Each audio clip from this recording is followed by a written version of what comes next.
নমস্কার। আজকে আমরা পাঁচখয়ারপুর মণ্ডলের তরফ থেকে যে সাংবাদিক সম্মেলন করছি, প্রথমত প্রেস এবং ইলেকট্রনিক্স মিডিয়াকে আমি অভিনন্দন জানাই। আমাদের এই ডাকে আপনারা সাড়া দিয়ে এসেছেন। আজকে যে জন্যই সাংবাদিক সম্মেলন করা হচ্ছে সেটা হচ্ছে কালকে কংগ্রেস ভবনে আমাদের এই পাঁচখয়ারপুরের একজন কার্যকর্তা, বিজেপির কার্যকর্তাকে নিয়ে জোরপূর্বক তারা কংগ্রেসের দলে সামিল করেছে। সে নিজেও আছে এখানে উপস্থিত আজকে সাংবাদিক সম্মেলনে। আমি বলতে চাই যে এরকমভাবে জোরপূর্বক যে নেওয়া হয়েছে সেটার জন্য আমরা প্রথমত ধিক্কার জানাই কংগ্রেস পার্টিকে। তাদের তো কোনো অস্তিত্বই নেই এই রাজ্যে, কবে তাদের প্রেসিডেন্ট চেঞ্জ হয়ে যায় তারা নিজেও জানে না। তাহলে এই জিনিসগুলি আমরা প্রথমত ওদের কাছে বলতে চাই যে এই জিনিসগুলি খুবই খারাপ। জোরপূর্বক কাউকে কোনো দলে টেনে নেওয়া সেটা আমরা ভারতীয় জনতা পার্টি অন্তত করি না। আমরা মানুষকে আমাদের দলে সামিল করি, আমাদের উন্নয়নকে দেখিয়ে, আমাদের রাষ্ট্রবাদী সরকার যেভাবে মানুষের জন্য কাজ করছে সেগুলি দেখিয়ে আমরা মানুষকে আমাদের দলে টানি।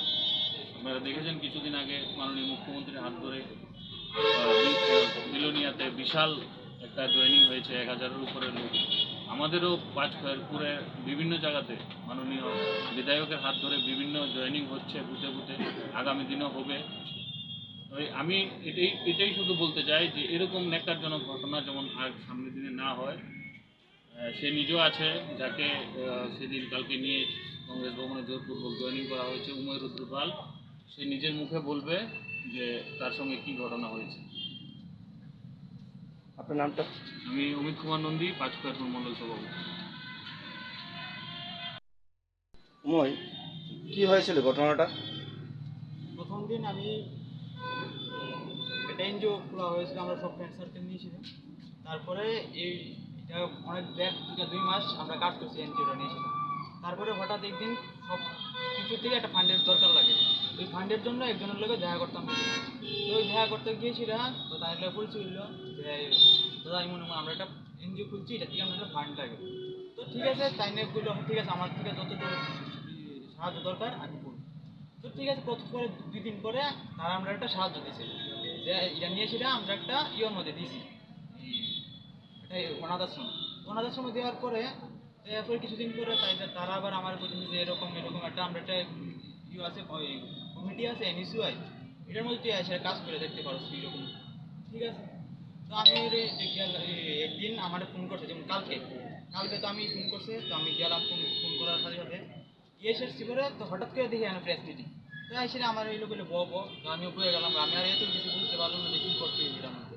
সবাই মিলে জোর জবরদস্তি করলো যে বয়ে দেখে, তো আমিও বয়ে গেলাম। এরপরে কালকে থেকে সারাদিন তারা কী কথাবার্তা করলো, ওই কী ডিপুটেশন নিয়ে সে কথাবার্তা করলো। তারপরে তারা আবার এখন থেকে সোশ্যাল মিডিয়ার মধ্যে সব কিছু গেছে আমি ওই NSUI করবো। তোমাকে যে ঢুকিয়েছে ও কি কোনো সময় বলেছে যে NSI সম্পর্কে কি? প্রথম দিন তো কোনো কিছু বলা হয়নি। কিছুদিন পরে যেমন কালকের পরশুদিন আমার মানে জানতে পারলাম যে এটা NSUI কি, এটা কংগ্রেসের সংগঠন। তুমি কি NSI এর সাথে যুক্ত হয়েছো নাকি এখন যে দলে এসেছো, যে বিজেপি সংগঠন আছে সেই দলেই কাজ করবে কোনটা? না, আমি এখন NSUI এর সঙ্গে কোনো যুক্ত হইনি, এখন আমি বিজেপি সংগঠনের সাথে যুক্ত আছি। তুমি কি বলতে চাইছো তারা তোমাকে যুদ্ধ উপস্থিতিতে কি NSI যোগদান করিয়েছে? না, আমি প্রথমত এটা জিনিসটা বুঝতে পারিনি যে আমাকে আসলে কি করা হয়েছিল। তো আমি প্রথমের থেকে বলছি যে আমি এখনো বুঝতে পারছি না যে আসলে কি এটা আমার সঙ্গে জোরজবস্তি করা হলো কি হলো না। কিন্তু এখনো বুঝতে পারছি যে না, আমার সঙ্গে একটা জোরজবস্তি করা হয়েছে, আমাকে কিছু জানানো হয়নি, তারপরে আমাকে নেওয়া হলো। তোমার নামটা? উমর রুদ্রপাল। তুমি কোন কলেজে পড়াশোনা করো? আমি নীলেট কলেজে। বাড়ি? বাড়ি কাশি।